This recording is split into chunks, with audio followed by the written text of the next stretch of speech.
अस्सलाम वालेकुम। आज की इस वीडियो में हम सपोर्ट एंड मूवमेंट वाली जो प्रैक्टिस टेस्ट है सिंध एमडीके 2023 से रिलेटेड उसको सॉल्व करने वाले हैं। तो इस कंप्लीट टेस्ट सीरीज़ के लिए रजिस्टर करने के लिए आप डिस्क्रिप्शन में दिए हुए नंबर पर रब्ता कर सकते हैं। तो आइए स्टार्ट करते हैं। देखिए हमारे पास फर्स्ट क्वेश्चन के अंदर कह रहा है कि bones and cartilage are types of, कह रहा है कि जो बोन्स एंड कार्टिलेज होते हैं वो ये डिफरेंट टिश्यूज़ के टाइप हमें दिए गए हैं, उनमें से कौन से टिश्यू का टाइप होते हैं। तो ये हमारे पास एक्चुअली कनेक्टिव टिश्यू होते हैं। सही है, तो ऑप्शन डी इसका करेक्ट आंसर होगा। तो क्वेश्चन नंबर 2 के अंदर हमें कह रहा है कि match the following and choose the correct option. कह रहा है इनको आप मैच करें, सही और करेक्ट ऑप्शन को चूज़ करें। एक साइड के ऊपर हमारे पास दिए गए हैं टाइप्स ऑफ जॉइंट, मतलब जितने जॉइंट के डिफरेंट टाइप्स होते हैं वो दिए गए हैं, और दूसरी तरफ हमें डिफरेंट जॉइंट्स के नाम दिए गए हैं, डिफरेंट जो बोन्स हैं जिनके बीच में जॉइंट है तो उसका बताया गया है। तो हमें मैच करना है कि वो कौन से टाइप ऑफ जॉइंट से ताल्लुक़ रखते हैं। तो सबसे पहले हमारे पास लिखा हुआ है बॉल एंड सॉकेट जॉइंट। तो इनमें से कौन से joint ball and socket joint है, कौन सा जॉइंट है? तो हमारे पास देखें आप ऑप्शन के अंदर हमें कह रहा है frontal and parietal bones of cranium, radius and ulna knee joint, और दूसरा ह्यूमरस एंड पेक्टोरल गिर्डल।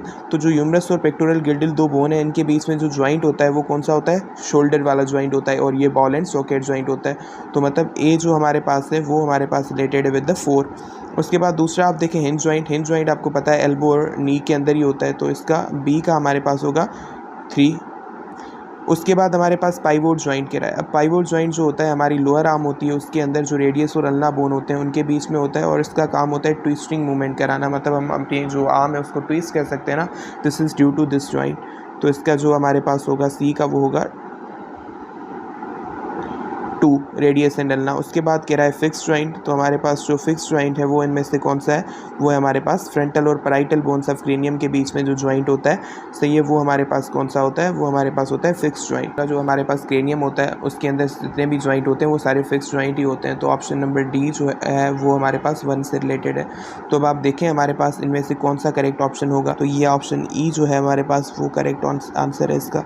उसके बाद कह रहा है bones are harden by the deposition of. Bones हमारे पास जो होते हैं, सही है, ये हमारे पास कैल्शियम फॉस्फेट की डिपोजिशन से हार्ड होते हैं, कैल्शियम और फास्फोरस दोनों। तो ऑप्शन डी इसका करेक्ट आंसर होगा। उसके बाद कह रहा है humerus forms ball and socket joint with. तो ह्यूमरस जो होता है हमारे पास वो बॉल एंड सॉकेट जॉइंट बनाता है किससे? वो बनाता है हमारे पास स्केप्यूला से, और स्केप्यूला हमारे पास जो पेक्टोरल गिर्डल होता है उसी का पार्ट होता है, तो स्केप्यूला के साथ ये बनाता है। Option number B is correct answer.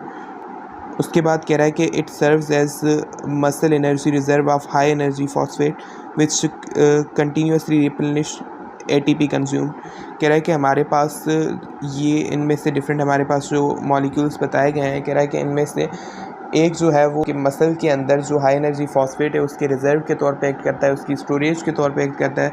जो जैसे ही मसल कॉन्ट्रैक्शन में एटीपी कंज्यूम होते हैं, सही है, तो उनको रिप्लेनिश करता है, मतलब कि जैसे ही ख़त्म होते हैं दूसरे वो बना देता है, सही है। तो इनमें से वो कौन सा मॉलिक्यूल है वो बताना है। तो ऑप्शंस के अंदर हमें बता रहा है कि glycogen, glucose, creatinine phosphate, lipids, proteins. तो ये हमारे पास होता है क्रिएटिनिन फॉस्फेट। अब देखिए हमारे पास होता क्या है, क्रिएटिनिन फॉस्फेट जो होता है, सही है, ये हमारे पास क्या करता है कि ये मसल के अंदर स्टोर होता है, सही है, और ये एक्चुअली हमारे पास जैसे ही एटीपी कंज्यूम होते हैं, सही है, ये दूसरे एटीपीज बनाने के लिए हाई एनर्जी फॉस्फेट प्रोवाइड करता है। मतलब एटीपी बनता है एडीपी और फॉस्फेट से, तो एडीपी जो होता है उसके अंदर ये हाई एनर्जी फॉस्फेट ऐड करता है और एटीपी की फॉर्मेशन हो जाती है, सही है। तो ये हाई एनर्जी फॉस्फेट रिजर्व जो होता है मसल का वो कौन सा होता है? Creatinine phosphate. Option number C. उसके बाद कह रहा है which one of the following are hinge joints is या आर हिंज जॉइंट्स। इनमें से वो कौन सा है जो कि हमारे पास हिंज जॉइंट्स है? नी जॉइंट, ये भी हिंज जॉइंट होता है, सही है। एल्बो जॉइंट, ये भी हिंज जॉइंट होता है। हिप जॉइंट नहीं होता, शोल्डर जॉइंट नहीं होता, तो both A and B is correct, E option. उसके बाद कह रहा है chondrocytes are the cells of. Chondrocytes cartilage के सेल्स होते हैं, ऑप्शन ए। जबकि हमारे पास जो बोन्स होते हैं उनके सेल को हम ओस्टियोसाइट कहते हैं। फिर कह रहा है osteoporosis is most common hormonal disorder of skeleton, most common in elderly women is due to the deficiency of. कह रहा है कि हमारे पास ओस्टियोपोरोसिस जो बड़ी एज की वुमेन के अंदर होता है, सही है, तो वो कौन से हार्मोन की डेफिशिएंसी की वजह से होता है? तो वो होता है ईस्ट्रोजन की डेफिशिएंसी की वजह से। Option number C. जैसे ईस्ट्रोजन कम होता है ओल्ड एज में तो उसकी वजह से बोन्स जो होते हैं वो बिल्कुल वीक हो जाते हैं और ओस्टियोपोरोसिस डिसऑर्डर डेवलप होता है। उसके बाद कह रहा है which one of the following states incorrect regarding skeletal muscle. इनमें से वो कौन सी स्टेटमेंट है जो स्केलेटल मसल से रिगार्डिंग इनकरेक्ट है? कह रहा है कि रिस्पॉन्सिबल फॉर वॉलेंट्री मूवमेंट्स, बिल्कुल सही है, ये हमारे पास वॉलेंट्री मूवमेंट्स के लिए रिस्पॉन्सिबल होती हैं।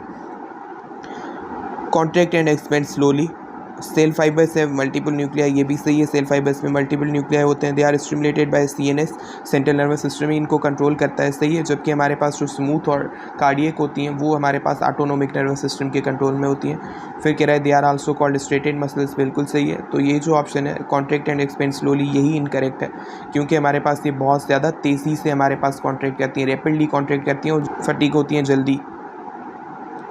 तो इसका करेक्ट आंसर हमारे पास जो है वो कौन सा है, वो है हमारे पास ऑप्शन नंबर बी। तो ये स्टेटमेंट इसके रिगार्डिंग इनकरेक्ट है। उसके बाद कह रहा है कि there are more than dash muscles in human body, तो अप्रॉक्सीमेटली 600 से ज़्यादा मसल्स होती हैं, ये बुक के अंदर स्टेटमेंट लिखी हुई है, ऑप्शन ई इज़ करेक्ट। उसके बाद हमारे पास कह रहा है कि one of the following is true of muscle contraction, कह रहा है कि हमारे पास इनमें से मसल कॉन्ट्रैक्शन के रिगार्डिंग कौन सा ऑप्शन करेक्ट है। कह रहा है कि एज जोन एक्सपेंड्स, कि एज जोन मसल कॉन्ट्रैक्शन होती है स्केलेटल मसल कॉन्ट्रैक्शन, तो एज जोन एक्सपेंड करता है, ए बैंड कॉन्स्टेंट रहता है, आई बैंड एक्सपेंड करता है, सार्कोमियर एक्सपेंड करता है, या एज जोन कॉन्स्टेंट रहता है। देखिए उसके लिए मसल के अगर सार्कोमियर के हम स्ट्रक्चर ड्रॉ करें तो कुछ इस तरीके से स्ट्रक्चर होती है, हमारे पास थिक फिलामेंट्स होते हैं, उसके अराउंड हमारे पास इस तरीके से थिन फिलामेंट्स होते हैं, अरेंज होते हैं, ठीक है।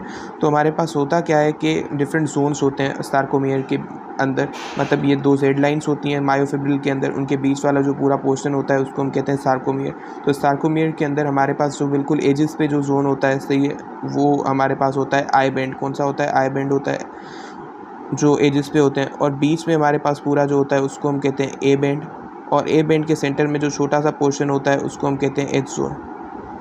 तो हमारे पास देखें जब मसल कॉन्ट्रैक्शन होती है तो ये थिन फिलामेंट्स थिक फिलामेंट्स के ऊपर स्लाइड करती हैं, मतलब इसके ऊपर स्लाइडिंग करती हैं। तो सीधी सी बात है, जो आई बैंड है जो सिर्फ और सिर्फ थिन फिलामेंट्स के ऊपर मुश्तमिल एक बैंड है, तो वो सीधी सी बात है क्या होगा? कम होगा, एक्सपेंड नहीं करेगा, जैसे इस ऑप्शन में लिखा हुआ है, ये हमारे पास कम होगा, क्योंकि हमारे पास जैसे ही थिन फिलामेंट इसके ऊपर स्लाइड करेंगी तो थिन फिलामेंट वाला जो सिर्फ हिस्सा है वो कम हो जाएगा, तो आई बैंड हमारे पास कॉन्ट्रैक्ट करेगा। और अगर हम बात करें एज जोन की, तो एज जोन भी हमारे पास कम होगा, बिकॉज हमारे पास एज जोन सिर्फ थिक फिलामेंट पे मुश्तमिल हिस्सा होता है इसका, तो एज जोन जो है हमारे पास वो भी कॉन्ट्रैक्ट हो जाएगा। जबकि हमारे पास जो ए बैंड है, ये ए बैंड कॉन्स्टेंट रहेगा, क्योंकि हमारे पास ये थिक और थिन फिलामेंट की ओवरलैपिंग को शो करने वाला जोन होता है, सही है। तो ये ऊपर भले स्लाइड करें तो भी उनके जो ओवरलैपिंग वाला पोर्शन है वो तो सेम ही रहेगा ना, तो इसका जो करेक्ट आंसर होगा कि ए बैंड रिमेन कॉन्स्टेंट। और अगर दूसरे ऑप्शन को देखें कि हमारे पास सार्कोमियर एक्सपेंड, तो सार्कोमियर कभी भी एक्सपेंड नहीं होगा, वो तो कॉन्ट्रैक्ट ही होगा ना, वही कॉन्ट्रैक्टाइल यूनिट होता है मसल का। आई बैंड एक्सपेंड, ये भी कॉन्ट्रैक्ट होता है, ये भी छोटा होता है, और जो एज जोन होता है वो भी कॉन्ट्रैक्ट होता है। और जो हमारे पास क्या बोल रहा है एज जोन एक्सपेंड, ये भी गलत ऑप्शन है क्योंकि वो कॉन्ट्रैक्ट होता है, तो A band remain constant, option number B is correct. उसके बाद कह रहा है cells of bones are called, ये हमारे पास जो बोन के सेल्स होते हैं उनको हम ओस्टियोसाइट कहते हैं।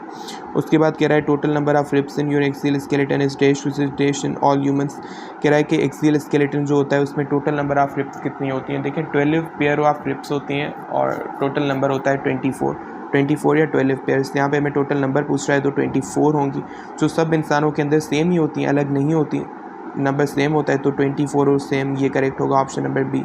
उसके बाद कह रहा है which of the following muscles are structurally the simplest muscles, तो इनमें से कौन सी मसल सबसे सिंपलेस्ट है? तो सबसे सिंपलेस्ट होती हैं वो होती हैं हमारे पास स्मूथ मसल्स, तो ऑप्शन ई इसका करेक्ट आंसर होगा। दूसरे में ऑप्शन में कह रहा है कार्डियक मसल, ये नहीं होती। स्ट्रेटेड मसल्स, स्ट्रेटेड हमारे पास दो होती हैं, कार्डियक और दूसरी होती है हमारे पास स्केलेटल, तो ये भी गलत ऑप्शन होगा। स्केलेटल मसल्स, ये भी गलत है। वॉलेंट्री मसल्स, वॉलेंट्री हमारे पास स्केलेटल ही होती है, तो वो भी नहीं होती। स्मूथ मसल्स ये होती हैं, तो ऑप्शन ई करेक्ट है। उसके बाद कह रहा है skeletal muscle which bend joint is called, skeletal muscle जो किसी जॉइंट को बेंड करती है उसको क्या कहा जाता है? उसको फ्लेक्सर कहा जाता है, ऑप्शन सी। जो एक्सटेंसर होती है वो हमारे पास एक्सटेंड करती है जॉइंट को, सही है, उसको स्ट्रेटन करती है, सही है, उसको हम कहते हैं एक्सटेंसर।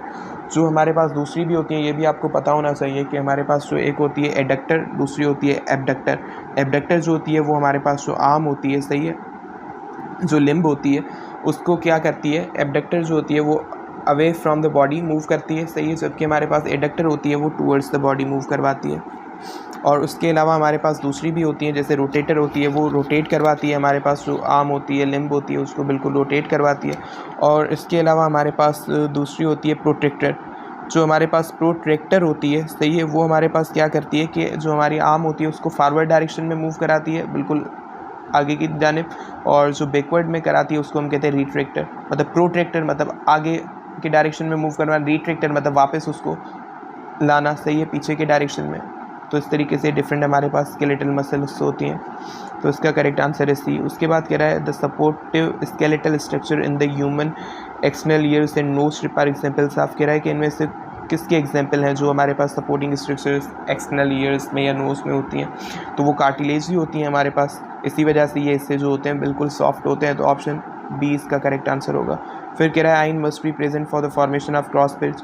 क्रॉस ब्रिज की जो फॉर्मेशन होती है, स्लाइडिंग होती है थिन फिलामेंट की ओवर थिक फिलामेंट, वो क्रॉस ब्रिज की फॉर्मेशन की वजह से होती है। तो वो क्रॉस ब्रिज की फॉर्मेशन में कौन से आइन का रोल होता है, तो ये होता है कैल्शियम आइन का। तो इसका ऑप्शन ए हमारे पास करेक्ट होगा। उसके बाद कह रहा है human eye muscles contract in, कह रहा है कि ह्यूमन की जो आई मसल्स होती हैं वो कितने सेकंड में कॉन्ट्रैक्ट करती है, तो 0.01 सेकंड में, ये भी बुक की स्टेटमेंट है। उसके बाद कह रहा है कि टेंडन जो होते हैं वो किसको कनेक्ट करते हैं एट अ जॉइंट। हमारे पास जो टेंडन होते हैं सही है, वो हमारे पास जो मसल और बोन को आपस में कनेक्ट करते हैं, मतलब मसल और बोन की जो अटैचमेंट होती है सही है, वो होती है टेंडन के थ्रू। टेंडन एक्चुअली हमारे पास जो मसल होती है सही है, स्केलेटल मसल, उसी का एक पार्ट होता है। अब देखिए हमारे पास क्या होता है कि जो मसल्स होती हैं ना, उन मसल्स, वो कुछ मसल्स ऐसी होती हैं बोन के साथ डायरेक्टली अटैच होती हैं, और कुछ मसल्स ऐसी होती हैं जो कि हमारे पास बिल्कुल टर्मिनेट होती हैं एक नॉन इलास्टिक टिश्यू के अंदर, बिल्कुल एक हार्ड नॉन इलास्टिक टिश्यू के अंदर, जो कि हमारे पास बोन के साथ मसल की अटैचमेंट करवाता है। तो उसी को हम टेंडन कहते हैं, सही है। तो ये मसल टू बोन अटैचमेंट के लिए रिस्पॉन्सिबल है, ऑप्शन ए ई। उसके बाद कह रहा है which muscles are involuntary and striated. अब देखें इसमें क्या कह रहा है, इनवॉलेंट्री और स्ट्रेटेड मसल्स कौन सी होती हैं। देखें इनवॉलेंट्री और स्ट्रेटेड, अब इनवॉलेंट्री हमारे पास होती हैं दो, एक होती है कार्डियक और दूसरी होती है स्मूथ। अब उसमें स्ट्रेटेड पूछ रहा है, तो जो हमारे पास स्मूथ होती है उसमें कोई स्ट्रेशन कुछ भी नहीं होता, स्ट्रिप नहीं होती वो बिल्कुल भी, और इसीलिए स्मूथ होती हैं। जबकि हमारे पास जो कार्डियक होती हैं वो स्ट्रेटेड भी होती हैं। तो इसका मतलब ये इसका करेक्ट आंसर कौन सा होगा जिसमें इनवॉलेंट्री और स्ट्रेटेड दोनों फीचर्स, तो वो होती है कार्डियक मसल्स। तो ऑप्शन सी इसका करेक्ट होगा। उसके बाद कह रहा है statement about the mechanism of skeletal muscle contraction are given below. यहाँ पे डिफरेंट स्टेटमेंट है, उनमें से करेक्ट स्टेटमेंट्स बतानी है। कह रहा है acetyl choline is release when the neural signal reaches motor end plate. कह रहा है हमारे पास जो एसिटाइल कोलिन होता है जो कि न्यूरोट्रांसमीटर होता है, जैसे ही हमारे पास जो न्यूरल सिग्नल है मोटर एंड प्लेट पे पहुंचता है तो हमारे पास वो रिलीज़ होता है। मोटर एंड प्लेट एक्चुअली क्या होता है, हमारे पास ये न्यूरोमस्कुलर जंक्शन होता है, मतलब कि हमारे पास जो मसल्स होती हैं ना, मसल्स को नर्व सप्लाई करती हैं, तो मसल्स और नर्व्स के बीच में जो जंक्शन होता है न्यूरॉन और मसल के बीच में, उसको हम कहते हैं न्यूरोमस्कुलर जंक्शन। जहाँ से हमारे पास क्या होता है कि इम्पल्स है ना, जो सिग्नल है वो उस नर्व से निकल के इसमें मसल में ट्रांसफ़र होता है, ट्रांसमिट होता है। तो इसके अंदर क्या होता है कि हमारे पास जैसे ही वो ट्रांसमिट होता है तो एसिटाइल कोलिन जो न्यूरोट्रांसमीटर है उसकी रिलीज़ होती है, सही है। तो ये जो एसिटाइल कोलिन रिलीज़ होता है सही है, न्यूरल सिग्नल हमारे पास जैसे ही पहुंचता है मोटर एंड प्लेट पे, तो ये स्टेटमेंट बिल्कुल करेक्ट है, ऑप्शन ए। उसके बाद कह रहा है कि muscle contraction is initiated by signal send by CNS by sensory neuron. कह रहा है कि हमारे पास मसल कॉन्ट्रैक्शन होती है जब हमारे पास सीएनएस है, वहाँ से सेंसरी न्यूरॉन के थ्रू सिग्नल आता है। देखिए हमारे पास सेंसरी न्यूरॉन से रिसेप्टर से सीएनएस के पास सिग्नल्स जाते हैं, सही है। जबकि हमारे पास जो डिफरेंट इफेक्टर ऑर्गन्स हैं जैसे मसल्स हैं, उनके पास जो सिग्नल आते हैं सीएनएस से, वो आते हैं हमारे पास मोटर न्यूरॉन के थ्रू। तो ये ऑप्शन गलत है। ए स्टेटमेंट 1 स्टेटमेंट करेक्ट है और 2 गलत है। During muscle contraction I bands gets elongated, हमने डिस्कस किया है कि आई बैंड हमारे पास एलोंगेट नहीं होता, वो बिल्कुल कॉन्ट्रैक्ट होता है, तो ये भी गलत है। और रिपीटेड एक्टिवेशन ऑफ मसल्स, मतलब स्केलेटल मसल की बात कर रहा है कि उसकी अगर रिपीटेड एक्टिवेशन हो तो लैक्टिक एसिड की एक्यूमुलेशन होगी, तो ये भी बिल्कुल करेक्ट ऑप्शन है। क्योंकि जब रिपीटेड एक्टिवेशन होगी, बहुत ज़्यादा एक्टिवेशन होगी, तो एनारोबिक रेस्पिरेशन होगी, उसकी वजह से लैक्टिक एसिड की एक्यूमुलेशन होगी, फर्मेंटेशन होगी, तो ये ऑप्शन 4 भी करेक्ट है। तो उसका मतलब कि हमारे पास 1 और 4 दो स्टेटमेंट करेक्ट हैं, तो इसका ऑप्शन सी इसका करेक्ट होगा। उसके बाद कह रहा है कि gout is associated with the increase level of test in the blood. कह रहा है कि गाउट जो डिजीज़ होती है उसके अंदर कौन सी चीज़ का लेवल बढ़ जाता है ब्लड में। हाँ, तो गाउट जो होती है हमारे पास डिजीज़, इसमें हमारे पास क्या होता है कि जो यूरिक एसिड है उसकी लेवल हमारे पास ब्लड में बढ़ जाती है, तो इसका करेक्ट आंसर हमारे पास होगा बी। उसके बाद कह रहा है which joint allows more movement than any other joint of the body. इनमें से कौन सा जॉइंट है जो दूसरी जितनी भी जॉइंट्स हैं उनसे ज़्यादा मूवमेंट अलो करता है। वैसे तो सबको पता है कि बॉल एंड सॉकेट जॉइंट्स जो होते हैं सही है, वो सबसे ज़्यादा हाईली मूवेबल जॉइंट होते हैं। बॉल और सॉकेट जॉइंट भी बॉडी में होते हैं, एक होता है शोल्डर जॉइंट, दूसरा होता है हिप जॉइंट। तो उनमें से भी हमारे पास यहाँ पे हिप जॉइंट भी दिया हुआ है, शोल्डर भी दिया हुआ है, पर सबसे ज़्यादा जो मोबिलिटी होती है बॉल एंड सॉकेट जॉइंट में भी वो होती है शोल्डर जॉइंट की। तो ऑप्शन डी जो है वो सही है, क्योंकि शोल्डर जॉइंट बॉडी के सब जॉइंट से ज़्यादा मोबाइल होता है, उसकी मूवमेंट ज़्यादा होती है। फिर कह रहा है इनमें से कौन सी चीज़ों पे कंट्रैक्शन ऑफ मसल डिपेंड करती है। तो नर्व इम्पल्स पे भी करती है, एनर्जी पे भी करती है, कैल्शियम आयंस पे भी करती है। तो ऑप्शन जो ई है 1, 2 एंड 3 ये करेक्ट होगा। उसके बाद कह रहा है the 2 other protein molecules closely associated with the actin filaments to form thin filaments are. कह रहा है कि जो थिन फिलामेंट होती है उनको हम यूजुअली एक्टिन फिलामेंट बोलते हैं, पर एक्टिन के साथ भी दूसरे प्रोटीन होते हैं उसके अंदर, वो कौन से होते हैं? वो होते हैं ट्रोपोनिन एंड ट्रोपोमायोसिन। तो ऑप्शन डी इज़ करेक्ट। जबकि थिक फिलामेंट होती है वो मायोसिन से बनी हुई होती है। थिन फिलामेंट मेनली एक्टिन से बनी हुई होती है, पर उसमें ट्रोपोनिन और ट्रोपोमायोसिन भी होते हैं। फिर कह रहा है ribs are attached with the vertebra by. Ribs हमारे पास वर्टिब्रा से कौन से जॉइंट के थ्रू अटैच होती हैं? तो ये पार्शली मूवेबल जॉइंट्स के थ्रू होती हैं अटैच, मतलब जिनमें बिल्कुल थोड़ी सी मूवमेंट होती है। फिर कह रहा है जैसे रेस्पिरेशन होती है, सही है, तब रिबकेज की मूवमेंट लाजमी होती है, सही है, तो इसी जॉइंट्स के थ्रू होती है। फिर कह रहा है largest bone in the body is dash and smallest is dash. हमारे पास बॉडी के अंदर सबसे लार्जेस्ट जो बोन होता है, सही है, वो हमारे पास होता है फीमर। जबकि स्मॉलेस्ट बोन जो एयर के अंदर ऑसिकल्स होती हैं, जो कि हियरिंग के फिनोमिनन में बहुत इंपॉर्टेंट अपना रोल शो करती हैं, सही है, उनका वो होती हैं स्मॉलेस्ट इन द बॉडी। तो हमारे पास इसका करेक्ट आंसर होगा बी, फीमर और एयर ऑसिकल। उसके बाद कह रहा है segment of myofibril between 2 Z lines is called. 2 Z lines, 2 Z lines जो होती हैं उनके बीच में मायोफिब्रिल का सेगमेंट होता है, उसको क्या कहते हैं? उसको सार्कोमियर कहते हैं। Option E is correct. उसके बाद कह रहा है कैल्शियम आइंस जो होते हैं मसल के अंदर, वो कहाँ पे स्टोर होते हैं? तो मसल सेल का एंडोप्लाज्मिक रेटिकुलम होता है, जिसको हम कहते हैं सार्कोप्लाज्मिक रेटिकुलम, उसके अंदर स्टोर होते हैं। Option C. उसके बाद कह रहा है each myosin filament is surrounded by dash thin filament.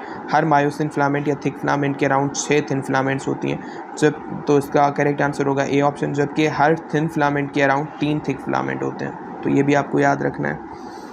तो ये हमारी टेस्ट थी आज की। Thank you very much.